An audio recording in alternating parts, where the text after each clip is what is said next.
Hello, here's a video request from Andy. What is education going to be like in 15 to 30 years or something as such? I've done lots of videos on education, but I like this one, brah. Nice one. Yeah, 15 years.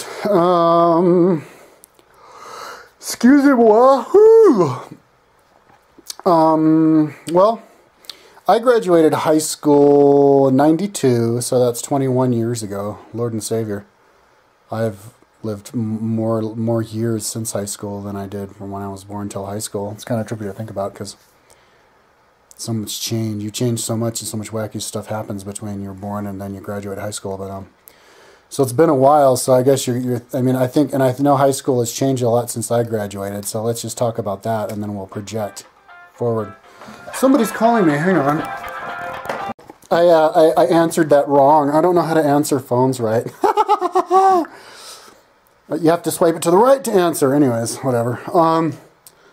Management strategies. What the fuck who the hell is that, man? Anyways, what was I talking about? Yeah, so let's draw a line between when I graduated and how it is now, and then we can use that a little bit, and from how it is now to the future. So I don't know that much about how education works now because I got ostracized from the education community because I'm too, I take it too seriously. I'm too hardcore about it. You know, I got kicked out of college and everything, education department. I think, like, nowadays they actually let you, you know, people can graduate at, like, the age of 16 and stuff now, so they let you take, like, college courses and stuff when you're in college, high school. I remember you could do that when I was in high school, but nobody told me, so I didn't know about it.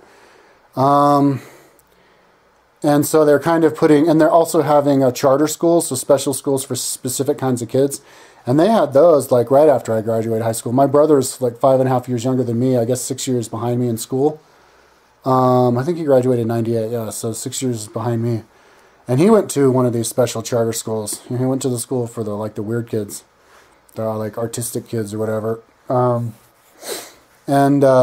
yeah, so they're kind of specializing it more, so it's less cookie cutter now than it was when I went to high school. When I went to high school, I think it was pretty much the same as it was, you know, in the 50s and 60s, where high school was pretty much, and this is another video I'm going to do soon, a request video from Gypsy Hustle, but high school was designed to win the Cold War, to pick out, to try to make everybody a mathematician and have only, you know, all the power and importance on math. And so the kids who did well in math would get the good grades in school and get to go to the nice colleges and get the good jobs and stuff so that they could have the best mathematicians so that they could do the rocket science and all that shit to kill the Russians.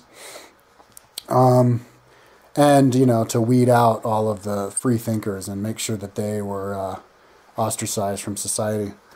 And I think it's a little bit different now. But I think it's going to get even more different in the future because, like the internet now, you know, you can get information anywhere and any kind of information whenever. And so going to school and listening to some dude, lecture you all the time is obsolete. You know, if you're going to hear a lecture, you might as well get on the internet and watch somebody lecture something on YouTube, and there's lots of those all over. There's this guy, AP Euro Indy, is the name of the YouTube channel. He's a high school teacher in like LA, I think, and he does these really good lectures of high school, of history. And Yale courses, Yale University, it's called Yale Courses, that's their YouTube channel. They have a lot of great history lectures as well. The entire course lectured right there.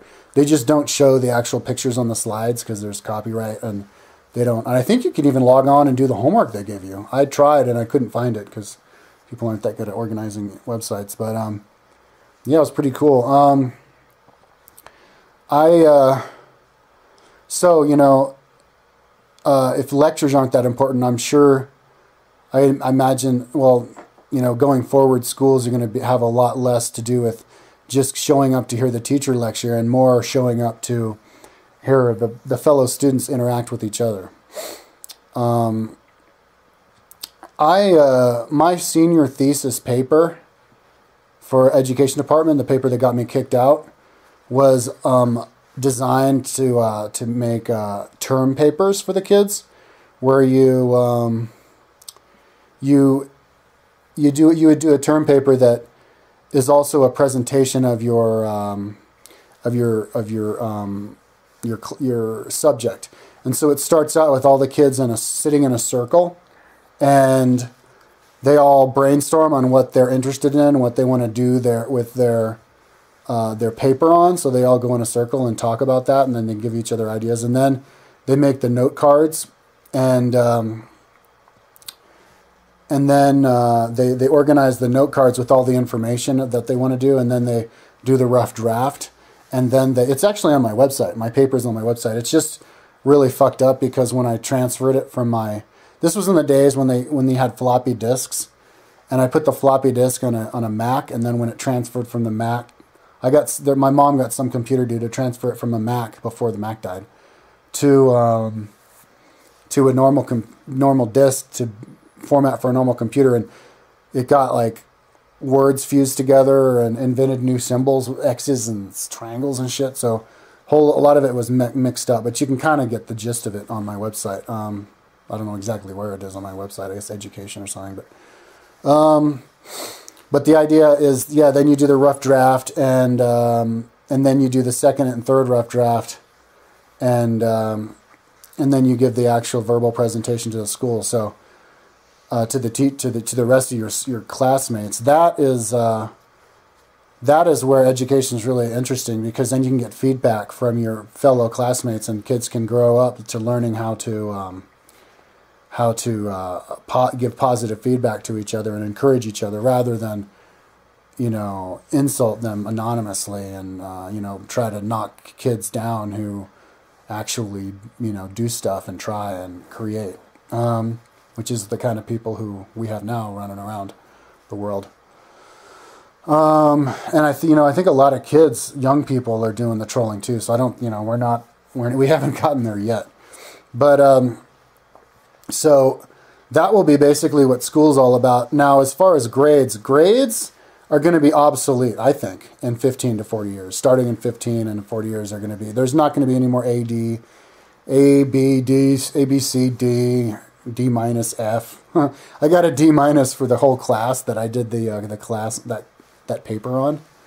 I got a D minus because, like he said, one of the chapters was supposed to be the other chapter, which was bullshit. He didn't know what the fuck he was talking about. And then there was one other thing that was just as minor, but he said he gave me a grade, but it wasn't very good, to quote him exactly. And he wanted me to change that, but I didn't get around to it. So then when I went to do the student teaching, they said I got a D minus in the class, and because of that, they weren't going to let me do the student teaching, which was actually violating their rule, because the official rule was all I needed was a 2.5 GPA or above, and I did. So they just didn't let me do student teaching because fucking silly fucking little monkey people, rednecks in Durango, Colorado, Fort Lewis College. Anyways, so in the future, to take that whole take the power away from the tyrant. They'll get the tyrant teacher. These teachers who take power into their own hands to bash people down. Will take grades out of it, and it'll turn into an actual meritocracy. Kind of like how our political system is set up with our Constitution, how you have the three branches, the executive, legislative, and judicial. So you have one group of the dudes make the laws, the other dudes pass it, the other ones the executive one would veto it and enforce it and all that kind of stuff. So that not one dude, and then of course you have term limits and all that kind of stuff, just so that one dude or one group of people can't get too much power, because absolute power corrupts. Absolutely, power corrupts. And so with the meritocracy, to actually motivate people to do well, to learn stuff, it'll all be based on how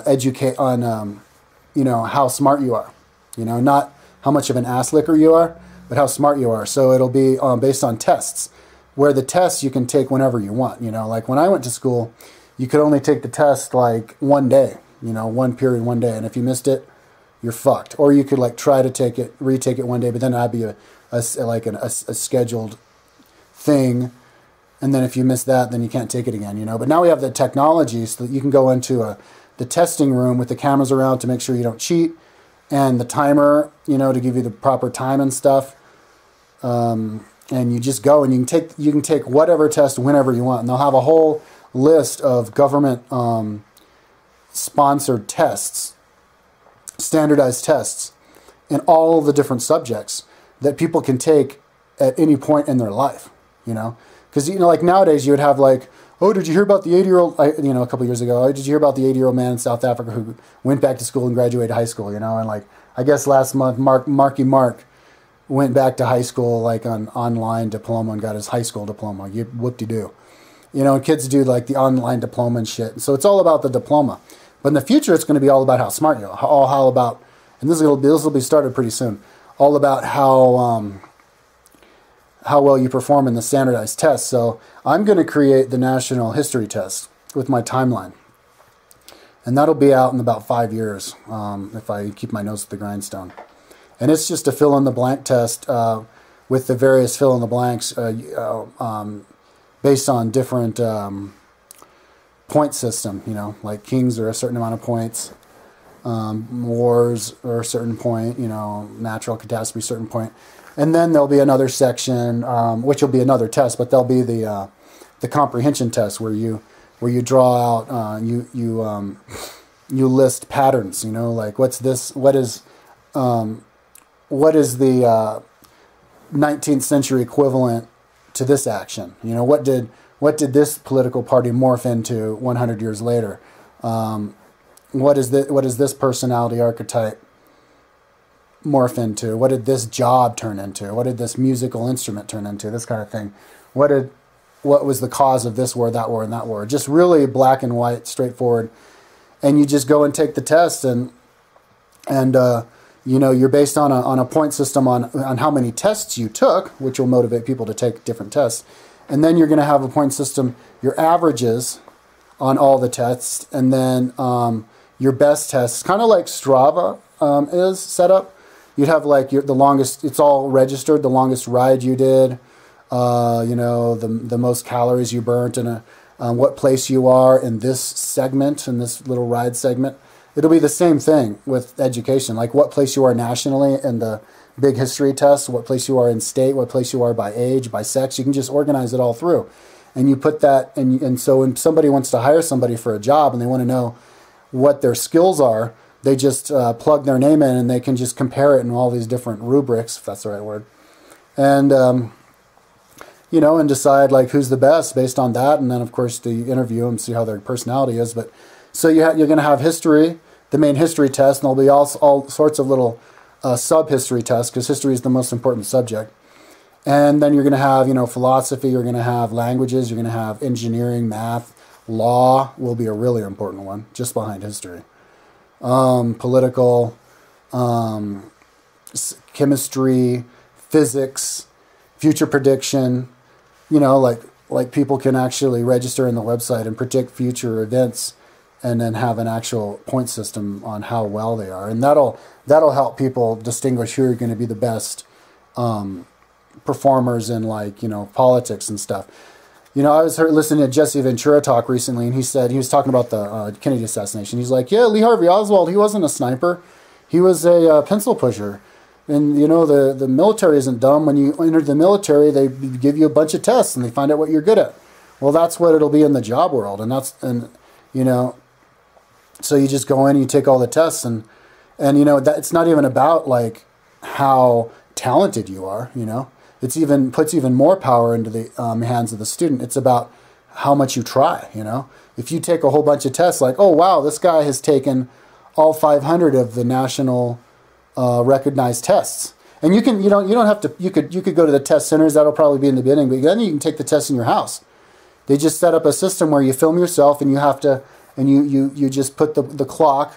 You have it specially encoded, like encrypted or something. You have to put the clock there, and you're looking at it, so you can't get in there and tamper it to like stop the clock and then you can cheat and look. So it's looking at you the entire time, shows that you're not cheating, shows that you took the test within the amount of time, and that you sent it in, and boom, that's the test. It's all standardized, so you can take it whenever you want. I mean, and you could even do it with your cell phone. Hang a cell phone on a tripod and go out there and take another test on your little iPad and do it out in the woods and upload it on the internet. You know, like, be like, you know what, today I feel really smart. Or like, you know, I was watching a lot of Jeopardy lately, or I was reading a lot of these, listening to these kinds of audiobooks. I think I could do really well at that test right now because it's at the top of my mind. So let's do the test now. Kind of like with Strava. I feel really strong today. Let's go do that one course and hammer it. Oh, I think I do really well. Same thing with the test. And so you'll have the best test that, you know, people will be motivated to have all these tests. So you can be like, oh, look at this guy. He really tries. He's taking all the tests. Or look at this other guy. He doesn't try at all. Hasn't taken any tests. And see, that rewards. That's a true meritocracy. That rewards the people who try and who go for it. Because right now, you actually reward the stupid people who don't try. You know, like they never let people give presentations and stuff because they felt like it would put people on the spot. Oh, we don't want to put people, and I actually heard this. You know, I'm not making it up. Oh, they don't want to do, we can't ask people to do like presentations every semester because it puts people on the spot. And you don't want to, people are shy and you don't want to put people on the spot.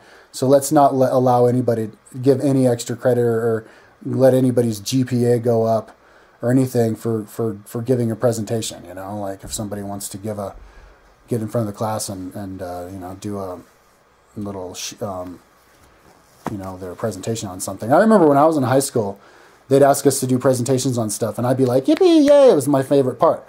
But I only remember doing one. My entire school career, there was, in 10th grade, I did a presentation on Shinto religion, but I could only take like 5 minutes, because we only asked that, had everybody in the school do it once, and in the entire semester, and it was world history, and you know, each person in the class had to do it. There were like 30 kids, so they only gave you like 5 minutes. And that was the only one I remember. I remember in senior year, I think it was like religion class or philosophy class or something, I did a presentation, but it was a group presentation. It had to be a group presentation. It was 3 of us. It was me, actually my roommate Mike, and then our other friend Andy.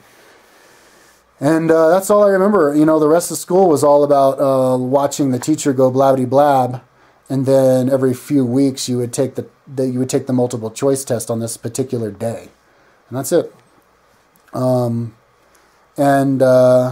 And yeah, I mean, I was never asked to like participate in a debate or anything my entire school career. I remember in 8th grade in government class, they gave us like one class we did a little bit of a debate, and that's it. That's all I remember. So the rest of school was all about watching the teacher go blabbity blab, and then taking math classes, cramming math classes down your throat, all the way until 11th grade. They were making me do that. It was a total waste of time. I didn't learn a goddamn thing ever. It was just him going blabbity blab. I wasn't interested in it. You know, it cultivates people's interest if you have a whole wide range of stuff people do. And then so when you go to school, there aren't even classes that you have to go to. You know, they're just, this world is competitive and people want to get out there and do and get a good job and make money. And so that's what motivates people. So the schools will just be there, kind of like libraries, just as resources for kids to go up and show up and do it and be part of it, you know. And of course, you give incentives to kids incentives to show up because you have the sports programs and the everything. Kids will go just because they want to, but none of this bullshit about, you know, your kid has to go to school or else we're going to throw you in jail like they have it now, you know. And so the kids who don't want to school, they do the homeschool, but then they have to do it with the guided thing on school, you know. Jesse Ventura wants to get rid of the Department of Education, and Ron Paul did too, and I think that's a good idea. You know, it's a waste of bureaucracy. Actually, don't get rid of the Department of Education, but don't make it such overseeing, you know. I remember when I was in high school, I had a teacher once, I don't remember who it was, but he's like, oh yeah, I remember, it was the same class I was talking about, world history, 10th grade. This dude, we were doing the story about the war between Sparta and Athens, and I was really interested in what was happening, and then we never finished it. We got halfway through, and then we just moved on to the next section because this guy didn't know how to pace himself, and he had to be done by something by a certain day, and then he had to move on because that was what what his bosses told him, and who their bosses told them, and who the Department of Education told them, and when you take the power out of the hands of the teacher's going to not know how to pace himself because it's not it's not created by him. And, and teachers are just going to, they're not going to try as hard when they don't have to, when they're just told what to do. And then the ones who do want to try aren't allowed to do their own thing because they're told they have to, by the Department of Education, they have to do other things. So Department of Education is just going to morph into just a really simple, spent with the 1,000th of the budget. It's just going to be the people who sponsor, officialize all of the standardized tests. That's it.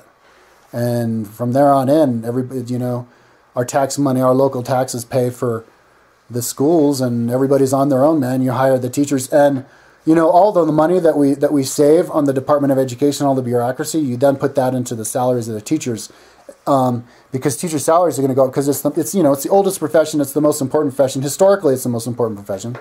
Like the teachers of old are the most famous people, are the greatest people from history. Aristotle, why is he famous? He was the personal tutor of Alexander the Great. Why was Seneca famous? He was a personal tutor of Nero. I mean, you go on and on. It's the Socrates and Plato. They're all educators. Those are the most important jobs. But nowadays, teachers get crap for they get their 3 months off, but they don't get really good pay. Like anybody could become a teacher unless you're me, unless you're like you're too out there. They'll hire anybody.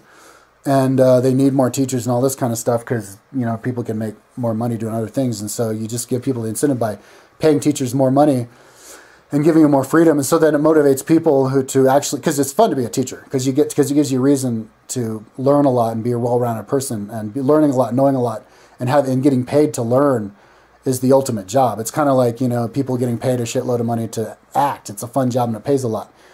Sports heroes, it's a fun job and it pays a lot. Teachers, it's a fun job and it pays a lot because it hires the smartest people. And when you hire the smartest people, don't pay them like exorbitantly, but just more than they're paying them now, and give them more, pay them enough so that they could buy a house and raise a family themselves, especially teachers. Because if a teacher's going to be a really good teacher in school, they're going to have their own kids to know how kids operate and kids think, A teacher without their own kids is going to be seriously handicapped, I think. So, they should give them salaries that give them enough to buy their own house, big enough to have kids in and raise kids, so at least 50 G's a year,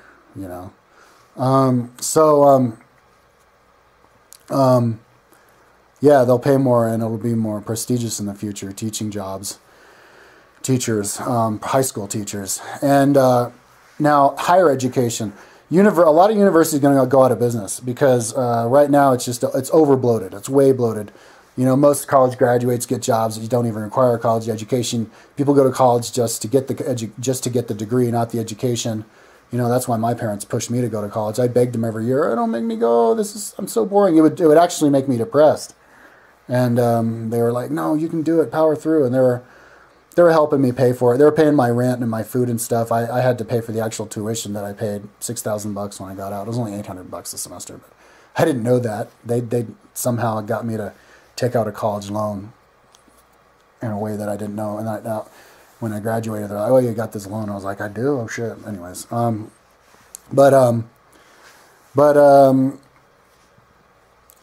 yeah. So a lot of these colleges are going to go out of business, and maybe they'll turn into like education. Some of them education development kind of places. I think public education is going to extend up to the age of 22.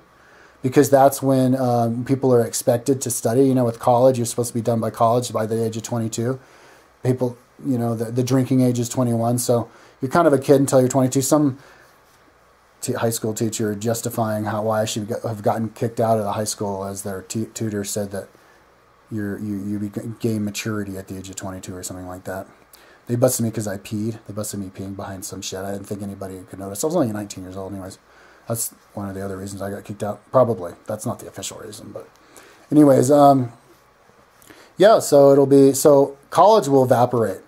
They'll just become more part of the state-sponsored school system, where you can go free until you're 22, to try to hone your skills on doing well on these tests, and then giving the presentations. When you give the presentation to people, you film it, and you can have it filmed. The presentation, that's part of your portfolio. You standing up and giving your lecture to all the people. Because one of the really, see it, not just pumping knowledge into people so they can do well in the tests and be proficient in skills, but in trade schools also, I think will be state funded too. Well, actually, trade schools, the universities will morph into trade schools, private universities. It'll just learn this computer language or how to fix a car or this kind of stuff, become an electrician. But as far as actual public education until you're 22, what the main thing, the thing that people are going to, other than knowledge and doing well in the test, that people are going to stress for the students is communication. People don't know how to communicate now. Right now, if you say something to somebody, they get offended and then they just yell at you. Or if you, like these old people on Crossfire and stuff, and like Fox News, they just yell at each other and insult each other and interrupt each other. They interrupt each other all the time. People don't know how to communicate. They like if you actually hit confront somebody straight on, that's like them's fighting words or something, and people get hot and heavy, and then they're yelling, and then so it's like, oh, let's just agree to disagree, and let's just not talk about politics or religion, this kind of stuff, because people don't know how to communicate.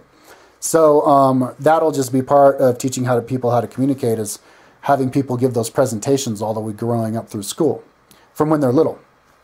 And so you have, you out front telling everybody, and also so you can see how you gave the presentation when you were younger, because people change, and they'll be able to be less critical in a negative way of other people when they can actually see how they used to be an idiot themselves, because their little speech that was ridiculous when they were 8 years old is still up.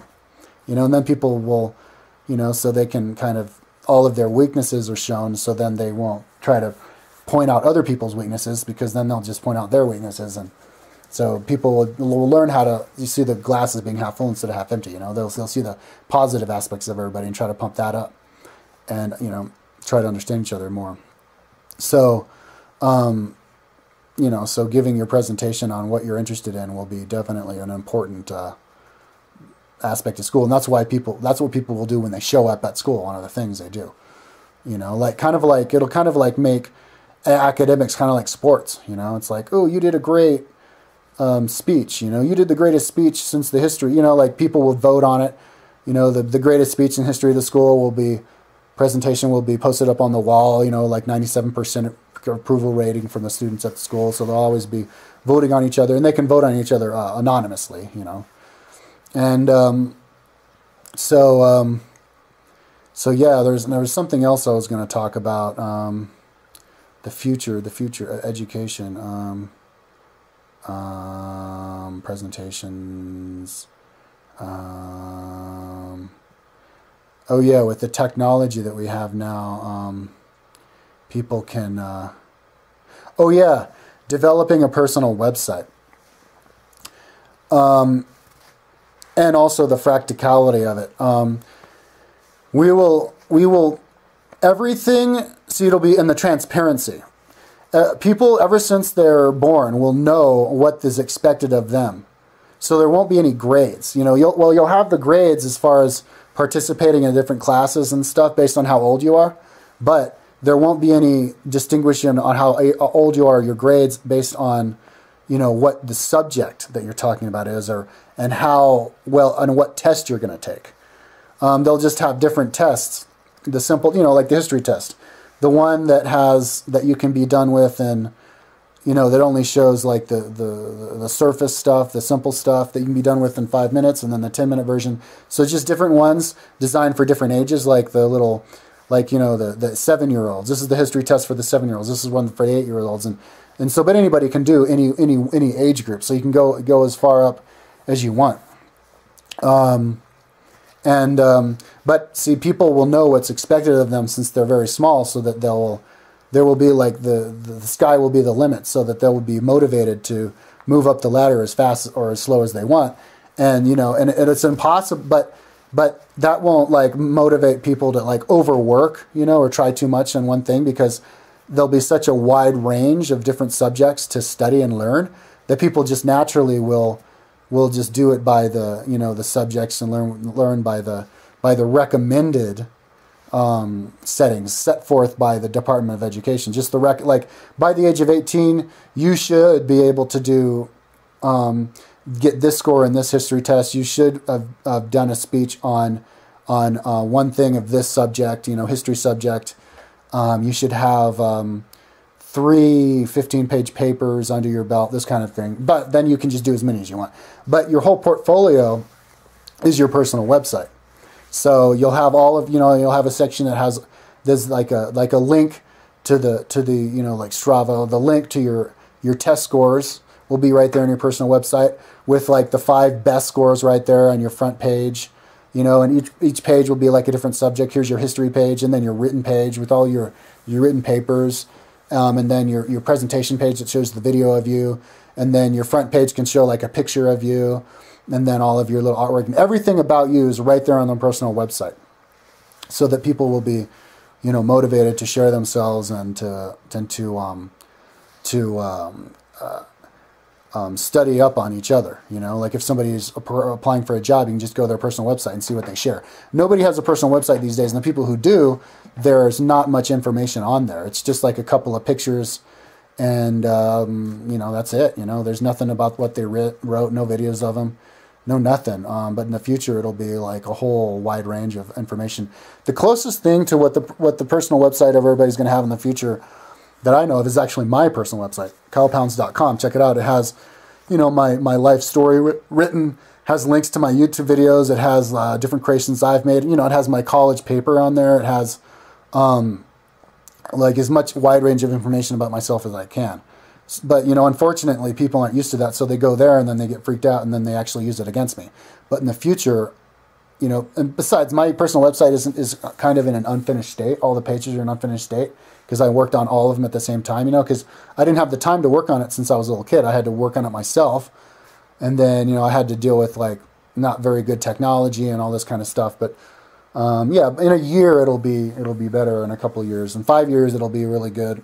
And it'll be a benefit to me.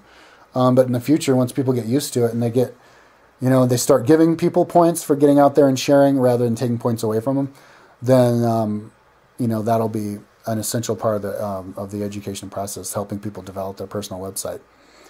And, so no more grades, no more hierarchy of people telling this guy what to do, what tell this guy to do, to train people to just be a bunch of ass lickers and judgmental motherfuckers who can then, the guy on top can then shut down the guy below him and make it so that he can't get the diploma, then he can't get the job. Because legally I can't be a teacher because I don't have the teaching certificate, even though I did the 100 practicum hours and I took all the tests and I did all the homework, took all the classes. I did everything. The only thing that I didn't do was the 6-month student teaching. They didn't let me do that, and if I had, I'd have my teacher certificate. So I legally can't be a teacher because of the law. So they got to take those away. Like you don't have to have their certificate or whatever. The school can hire if they want. They just hire the best people who do it, and they pay the people what the state says you have to pay them by law. And you don't pay somebody more because they have a teaching certificate than the dude who doesn't have a teaching certificate, or I mean like a master's or something. You would just pay them as much as I guess there's a sliding scale based on experience or how much the teacher wants the school wants the teacher, but not that much of a difference though, like very negligible, and it'll just be a really competitive job to get naturally because the smartest people will try to get those jobs, and I think that's all I had to say about that. 33 minutes, that's long enough. So yeah, in about 15 years it'll be, because English, my history test and my history timeline will be ready in 5 years. Once that's going to go mainstream. Once I'm done, it's going to go mainstream. There's nothing that's going to stop it.